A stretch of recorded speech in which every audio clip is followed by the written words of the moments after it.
നമസ്കാരം. ഓരോ ദിവസവും ഓരോ മാറ്റങ്ങളാണ് ഇന്ത്യൻ റെയിൽവേയിൽ സംഭവിച്ചുകൊണ്ടിരിക്കുന്നത്. അതെല്ലാം തന്നെ വലിയ രീതിയിൽ യാത്രക്കാർക്ക് ഉപകാരപ്രദമാകുന്ന രീതിയിലാണ് മാറ്റങ്ങൾ അവലംബിക്കുന്നത്. ഏതൊക്കെ രീതിയിലൂടെ യാത്രക്കാർക്ക് സന്തോഷത്തോടെ യാത്ര ചെയ്യാനുള്ള അവസരം, അല്ലെങ്കിൽ ഏതൊക്കെ രീതിയിൽ കൂടെ യാത്രക്കാർക്ക് സുഗമമായി യാത്ര ചെയ്യാൻ പറ്റും എന്നു വേണ്ടിയുള്ള എല്ലാ നിർദ്ദേശങ്ങളും അടക്കം ഓരോ പരിശോധനയും ഇന്ത്യൻ റെയിൽവേയുടെ ഭാഗത്തു നിന്നും ഓരോ ദിവസവും ഉണ്ടാകുന്നുണ്ട്. അതിൽ ഓരോ മാറ്റങ്ങളും റെയിൽവേ വരുത്തുന്നുമുണ്ട്.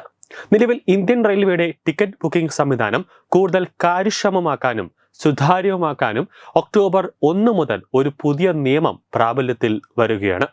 ഇതിന്റെ ഭാഗമായി IRTC വെബ്സൈറ്റ് അല്ലെങ്കിൽ ആപ്ലിക്കേഷൻ വഴി ജനറൽ റിസർവേഷൻ ടിക്കറ്റുകൾ ബുക്ക് ചെയ്യുന്നതിന് ആധാർ നിർബന്ധമാക്കും. റിസർവേഷൻ വിൻഡോ തുറക്കുന്ന ആദ്യ 15 മിനിറ്റിനുള്ളിൽ ടിക്കറ്റ് ബുക്ക് ചെയ്യുന്നതിന് ഇത് അനിവാര്യമായിരിക്കും. ഇന്ത്യൻ റെയിൽവേയുടെ ഈ നീക്കം ടിക്കറ്റ് ദുരുപയോഗം തടയുന്നതിനും യഥാർത്ഥ യാത്രക്കാർക്ക് ടിക്കറ്റുകൾ ലഭ്യമാക്കുന്നുണ്ടെന്ന് ഉറപ്പാക്കുന്നതിനും വേണ്ടിയാണ് അധികൃതർ ഈ നീക്കം കൊണ്ടുവന്നത്. കാരണം ഇന്ത്യൻ റെയിൽവേയുടെ ടിക്കറ്റുകൾ ബൾക്കായിട്ട് തന്നെ ഈ പുറത്തു നിന്നുള്ള തേർഡ് പാർട്ടി ടീമുകൾ ബുക്ക് ചെയ്യുന്നുണ്ട്.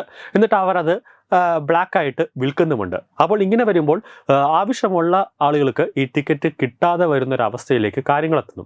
അങ്ങനെ നിരന്തരമായ യാത്രക്കാരുടെ ഭാഗത്ത് നിന്നുമുള്ള പരാതികളാണ് വന്നത്. അങ്ങനെ ഒരു പരിശോധന നടത്തിയപ്പോഴാണ് ഇങ്ങനെയൊരു സംവിധാനം ഇന്ത്യൻ റെയിൽവേയുടെ മറവിൽ, അല്ലെങ്കിൽ ഇന്ത്യൻ റെയിൽവേയുടെ ടിക്കറ്റ് ദുരുപയോഗം ചെയ്തുകൊണ്ട് നടക്കുന്നു എന്ന് ഇന്ത്യൻ റെയിൽവേക്ക് അന്വേഷണത്തിൽ മനസ്സിലായത്. അതിൻ്റെ ആദ്യ പടിയായിട്ടാണ് ഈ തത്കാൽ ടിക്കറ്റുകൾക്ക് ആധാർ കാർഡ് മുഖേന തത്കാൽ ടിക്കറ്റ് ബുക്ക് ചെയ്യാൻ സാധിക്കൂ എന്നുള്ളൊരു നിയമം കൊണ്ടുവന്നത്. അതിനുശേഷമാണ് ഇപ്പോൾ എല്ലാ ടിക്കറ്റുകൾക്കും ആധാർ കാർഡിൻ്റെ ഒരു സഹായത്തോടു കൂടി മാത്രമേ ടിക്കറ്റ് ബുക്ക് ചെയ്യാൻ സാധിക്കൂ എന്നുള്ളൊരു നിയമം ഒക്ടോബർ 1 മുതൽ, അതായത് അടുത്ത മാസം 1-ാം തീയതി മുതൽ നടപ്പാക്കാൻ ഒരുങ്ങുകയാണ്. ഈ സാങ്കേതിക മാറ്റങ്ങൾ centre for railway information system, IRTC എന്നിവയുടെ സിസ്റ്റങ്ങളിൽ നടപ്പാക്കുമെന്നാണ് റിപ്പോർട്ട്. റെയിൽവേ കൗണ്ടറുകളിൽ നിന്നുള്ള ടിക്കറ്റ് ബുക്കിങ്ങിന് നിലവിലുള്ള രീതിയിൽ മാറ്റങ്ങളൊന്നും വരുത്തിയിട്ടില്ല. യാത്രക്കാർക്ക് പഴയതുപോലെ തന്നെ റിസർവേഷൻ കൗണ്ടറിൽ നിന്ന് ടിക്കറ്റുകൾ ബുക്ക് ചെയ്യാം. അതേസമയം അംഗീകൃത റെയിൽവേ ടിക്കറ്റിംഗ് ഏജന്റുമാർക്ക് റിസർവേഷൻ വിൻഡോ തുറക്കുന്ന ആദ്യ 10 മിനിറ്റിൽ ടിക്കറ്റുകൾ ബുക്ക് ചെയ്യാൻ സാധിക്കില്ല. ടിക്കറ്റിംഗ് സേവനങ്ങൾക്ക് പുറമെ തങ്ങളുടെ ഡിജിറ്റൽ ഇൻഫ്രാസ്ട്രക്ചർ മെച്ചപ്പെടുത്താനും കൂടുതൽ വരുമാനം നേടാനും IRTC ലക്ഷ്യമിടുകയാണ്. ഇതിന്റെ ഭാഗമായി ഓൺലൈൻ പേയ്മെന്റ് അഗ്രഗേറ്ററായി പ്രവർത്തിക്കാൻ റിസർവ് ബാങ്കിൽ നിന്ന് അനുമതി ലഭിച്ചിട്ടുണ്ട്. ഓഗസ്റ്റ് 5 ലഭിച്ച ഈ അനുമതി ഇന്ത്യൻ റെയിൽവേയുടെ ടിക്കറ്റിംഗ്, ഹോസ്പിറ്റാലിറ്റി ഭാഗങ്ങൾക്ക് സഹായകരമാകും.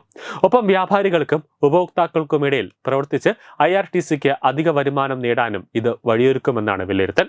കൂടാതെ തങ്ങളുടെ വെബ്സൈറ്റുകളിൽ ആർട്ടിഫിഷ്യൽ ഇന്റലിജൻസ് ഉപയോഗിച്ച് വരുമാനം വർദ്ധിപ്പിക്കാനും അതിന് പുതിയ 4 പ്ലാന്റുകൾ സ്ഥാപിക്കാനും ബോർഡ് അംഗീകാരം നൽകിയിട്ടുണ്ടെന്ന് MD സഞ്ജയ് കുമാർ ജെയിൻ വാർത്താ ഏജൻസികളോട് പറഞ്ഞിട്ടുണ്ട്. സാങ്കേതിക വിദ്യ അടിസ്ഥാനമാക്കിയുള്ള വൈവിധ്യവത്കരണത്തിലൂടെ കൂടുതൽ ബിസിനസ് അവസരങ്ങൾ പ്രയോജനപ്പെടുത്താൻ ശ്രമിക്കുകയാണ് IRTC ഈ സാമ്പത്തിക വർഷത്തിന്റെ ആദ്യ പാദത്തിൽ മികച്ച പ്രകടനമാണ് കാഴ്ചവച്ചിരിക്കുന്നത്.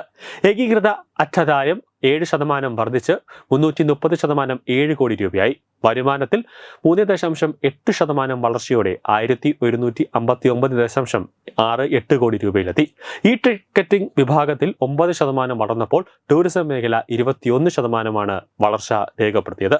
ന്യൂസ് ഡെസ്ക് തത്വമൈ TV.